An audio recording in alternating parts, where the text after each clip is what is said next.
All studies show migration has significant economic benefits. We must robustly refute the false narrative migrants are a drain on resources. Without migrants, many sectors of the Irish economy would struggle to function. All studies show. All studies. All studies. Well, apart from this one study, Borjas 2003, whose analysis indicates that immigration lowers the wages of competing workers. Basically, this study found that by breaking the study population down by educational attainment and level of work experience, then comparing like for like, immigration was seen not to have a uniform impact across the population, but had the most negative effect on lower skilled native workers and those who were in direct competition with immigrant labour. In a follow-up piece written in 2004, Borjas noted also that the reductions in earnings created by immigration happen whether the immigrants are legal or illegal, permanent or temporary, and that younger migrants tend to compete more with younger native workers than older native workers. To quote from it, "What past immigration has done is to depress wages and increase the profits of the firms that employ the immigrants. The labour market effects documented in this paper suggest that the proposed temporary worker program will expose many more Americans to competition from foreign workers, will generate higher earning losses for workers, and will lead to an even greater redistribution of wealth from labour to those who buy and use immigrant services." In a 2013 piece, Borjas estimated that the presence of immigrant labour in the US economy cost the native workforce approximately $400 billion a year, whilst increasing the income to those businesses who used immigrant labour by $437 billion a year. Similar sorts of conclusions could perhaps also be drawn from this 2010 study, Immigration and Construction, Analysis of the Impact of Immigration on Construction Project Costs, which specifically looked at the Washington, D.C. area, where they measured that approximately 55% of low-skilled construction labour comes from illegal immigrants. The study concluded that efforts to curb the reliance on the illegal immigrant labour could push overall labour costs up by 18%, meaning that without the cheap, disposable, unregulated workforce, bosses might actually have to pay their workers better. Scary thought. As has been seen in more recent years though, immigration can and indeed does also affect higher earning, higher skilled industries as well. A 2017 study by the US's National Bureau of Economic Research found that legal immigration through the H-1B program, which is aimed specifically at high-skilled labour, had the effect of lowering the wages of competing native workers in the computer science field by up to 5.1% between 1994 and 2001. The study notes that simultaneously, this immigration helped bring down the cost of IT consumer goods and substantially increase profits for the businesses. In a 2017 article for well-known far-right mouthpiece, The Huffington Post, Professor Norm Matloff, a computer scientist from UC Davis, suggested that big tech firms exploit the immobility and limited residence rights of H-1B workers to pay them lower wages.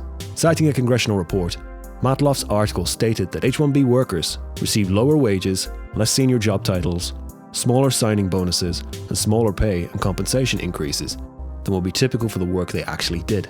Further, citing research from multiple universities, Matloff noted that the foreign workers attracted by the H-1B visa program tend to be weaker than the equivalent American workers they displace, leading to immense harm to the US's economy, ability to innovate, and general national interest.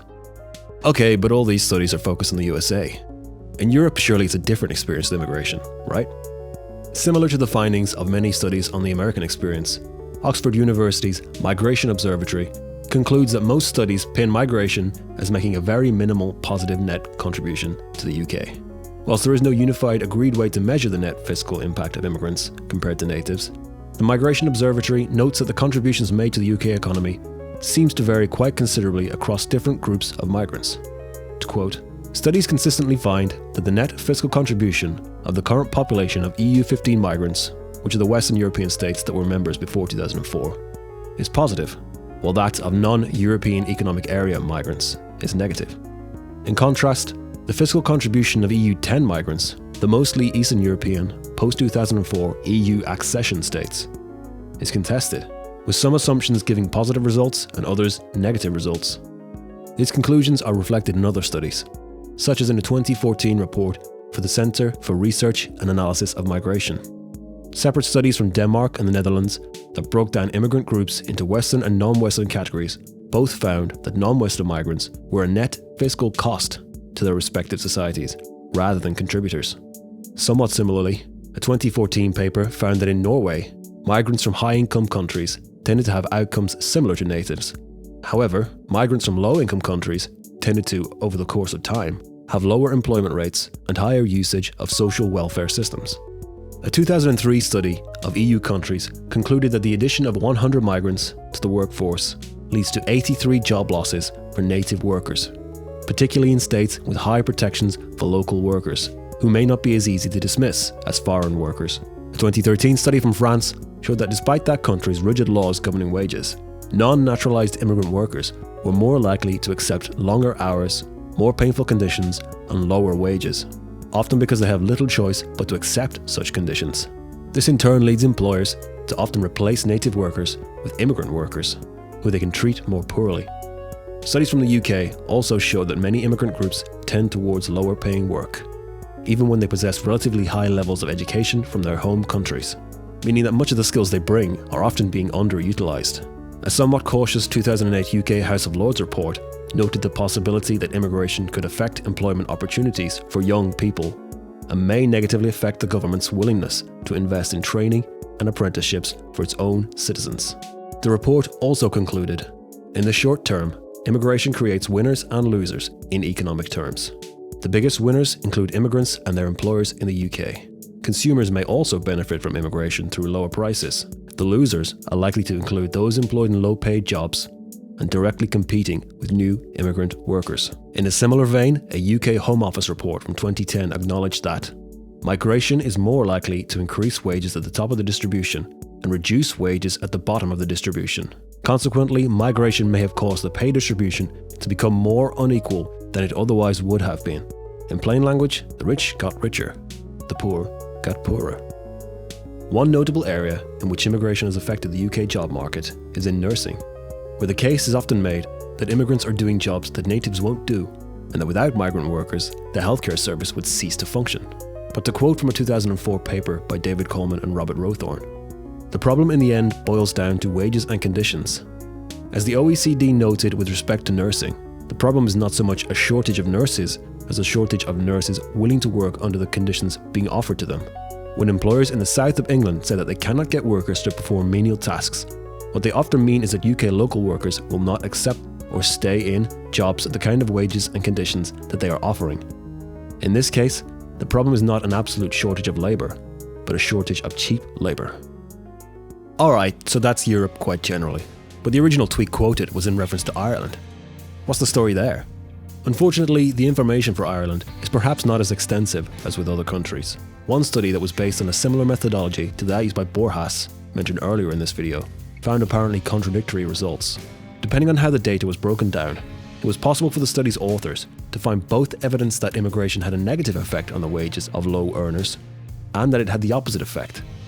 It's difficult to know what conclusions to draw from this particular study, which the authors themselves acknowledge.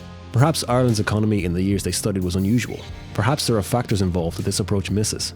Perhaps there was a problem with how the study was executed. Perhaps none of these things. Beyond this though, we do know there are in fact some familiar patterns in the Irish economy. Almost half of migrant labourers are in low-paying work. Much of that migrant workforce is highly educated, but working at a lower skill level than they've been educated to. On average, migrant workers also seem to be worse paid than natives, particularly better educated migrants. As in other countries, economic impact varies between the different migrant groups. For instance, Western European migrants tend to earn the same sort of money as Irish natives, whilst Eastern Europeans are worse paid, and Africans are much more likely to be unemployed. A 2013 paper noted the declining share of national income going to labour relative to capital. In short, what this means is more money going to businesses and established wealth compared to the wage earnings of ordinary workers.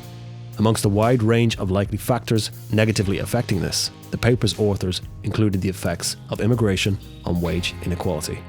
Ireland also has the highest reliance on foreign medical professionals of any OECD country in Europe, with almost 2/3 of newly registered doctors in 2018 having qualified outside of Ireland, whilst a 2017 report showed 28% of foreign-trained doctors in Ireland came from Africa and 20% from Pakistan. Meanwhile, many native-trained doctors and nurses are opting to emigrate in order to find work that pays them enough. Notably, a recent and quite prominent campaign by Irish-born nurses working abroad pressured the Irish Health Service to provide them with better pay and conditions in their native land, in order to give them a reason to come home.